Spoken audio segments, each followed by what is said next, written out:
السلام علیکم ویورز۔ دونوں باپ بیٹی نے دبئی کے ایک ہوٹل سے کود کر جان دے دی اور ان کی موت پر لوگ حیران پریشان رہ گئے تھے۔ باپ کا نام جمشید اور بیٹی کا نام سائقہ تھا۔ جمشید صاحب نے ایک چھوٹی سی دکان سے بزنس شروع کیا تھا۔ اب ملک کے 5 بڑے شہروں میں جمشید صاحب کی 16 بڑی مارکیٹیں تھی۔ حال ہی میں انہوں نے لندن میں بھی 2 اسٹور شروع کیے۔ جمشید صاحب کی کوئی ادا اللہ کو پسند تھی جو اللہ ان کو نوازتا ہی جا رہا تھا، مگر جمشید صاحب میں ایک خامی تھی کہ وہ غریب لوگوں کو اچھا نہیں سمجھتے تھے، بلکہ غرور انداز میں کہتے تھے کہ یہ غریب لوگ گناہگار ہیں، اس لیے اللہ نے ان کو مفلس رکھا ہے، یہ مفلسی ان کے گناہوں کی سزا ہے۔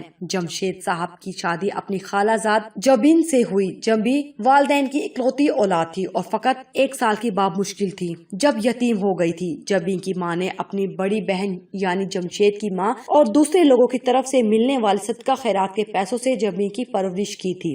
جبی کی ماں کو ٹی بی ہو گئی تھی۔ پیسہ نہ ہونے کی وجہ سے انہوں نے اپنا علاج نہیں کروایا اور خون تھوکتے ہوئے انتہائی تکلیف دہ حالت میں مر گئی تھی، مگر مرنے سے پہلے ہاتھ جوڑ کر اپنی چھوٹی بہن کو کہا تھا میری بیٹی کو اپنی بہو بنانا، اور ان کی بہن نے ان کی بات مان لی تھی۔ یوں جیسے تیسے جبی کی شادی جمشید صاحب سے ہو گئی تھی اور جمشید صاحب نے جبی کو ملازمہ سے زیادہ کی حیثیت نہ دی تھی، مگر چونکہ جبی کے پاس واپسی کی کوئی راہ نہ تھی، لہٰذا جبی نے صبر شکر کر کے جمشید صاحب کے ساتھ گزارا کر لیا۔ وقت گزرتا رہا، جمشید کے گھر بیٹی پیدا ہوئی، والدین ایک ایک کر کے گزر گئے اور جمشید صاحب کی مارکیٹ ملک اور بیرون ملک بھی چلنے لگی۔ جمشید صاحب کے کسی حاسد دوست نے انہیں مشورہ دیا کہ بزنس اتنا کیوں بڑھا رہے ہو، دینا تو پھر بھی کسی اور کے گھر میں ہی ہے، اس لیے اب محنت چھوڑو، زندگی انجوائے کرو یا پھر دوسری شادی کر کے اپنا وارث پیدا کرو۔ جمشید صاحب ایک اچھے بزنس مین ہوتے ہوئے بھی اپنے منافق دوست کو پہچان نہ سکے اور اس بات پر عمل کرنے کا سوچنے لگے۔ دوسری طرف جمشید صاحب کی بیٹی سائقہ بھی 17 سال کی ہو چکی تھی۔ جمشید صاحب نے اپنی بیٹی ہی کی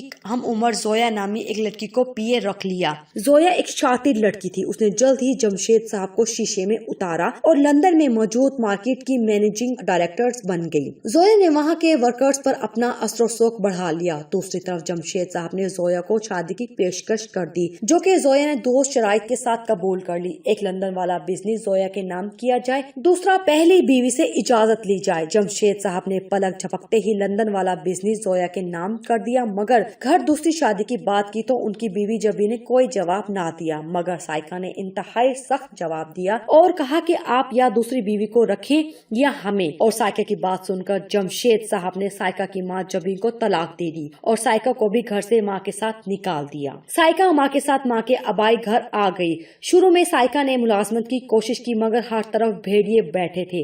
ہفتے 2 ہفتے بعد ہر کوئی جسم کی ڈیمانڈ کر دیتا۔ سائقہ نے وہ سب چھوڑ کر اکیڈمی پڑھانا شروع کر دی۔ ادھر پہلی بیوی سے طلاق ہونے کے بعد زویا نے پاکستان والے کاروبار میں سے بھی آدھا اپنے نام کروانے کے بعد جمشید صاحب سے نکاح کر لیا اور نکاح کے بعد باقی کا آدھا کاروبار بھی اپنے نام کروا لیا۔ اب زویا ہر چیز کی مالک بن گئی تو اس نے جمشید صاحب سے طلاق لے کر لندن میں ایک دوست سے شادی کر لی اور جمشید صاحب نے بینک میں موجود رقم سے شراب اور جسم خرید کر غم غلط کرنا شروع کر دیا۔ جبی کی ماں اس عمر طلاق کا داغ ماتھے پر لگے گھر میں فاقوں کی نوبت اور جوان بیٹی دہلیز پر بیٹھی ہونے کا سوچ کر دماغی کینسر کا شکار ہو گئی۔ سائقہ جو مشکل سے گھر میں 1-2 وقت کا کھانا پورا کر رہی تھی، اس کے لیے ماں کی بیماری کا علاج کسی طور پر ممکن نہ تھا۔ اس نے ہر جگہ سے مدد مانگی مگر کوئی مناسب حل نہ ملا۔ آخر ایک دلال نے سائقہ کے جسم کے عوض اس کی ماں کے علاج کی حامی بھر لی، مگر سائقہ نے انکار کر دیا۔ سائقہ کے انکار کے بعد دلال نے سائقہ کو کہا تم لوٹ کر میرے پاس آؤ گی، مگر شاید میں تب تمہیں اتنی قیمت ادا نہ کروں۔ سائقہ دلال کی بات سن کر چپ کر کے چلی گئی۔ ادھر سائقہ کی ماں کی تکلیف حد سے بڑھ گئی، ساری رات درد سے چلاتی۔ سائقہ کی ماں کی تکلیف سائقہ سے برداشت نہ ہوئی۔ سائقہ نے دلال کی بات مان لی، مگر اب دلال نے سائقہ کو دبئی کے ایک ہوٹل میں بھیجنے کا کہا اور کہا کہ سائقہ کی ماں کا بہترین علاج ہوگا۔ سائقہ نے اپنے سامنے ماں کو بہترین ہسپتال کے پرائیویٹ روم داخل کروایا اور خود دلال کی بات مان کر دبئی کے ایک ہوٹل میں چلی گئی۔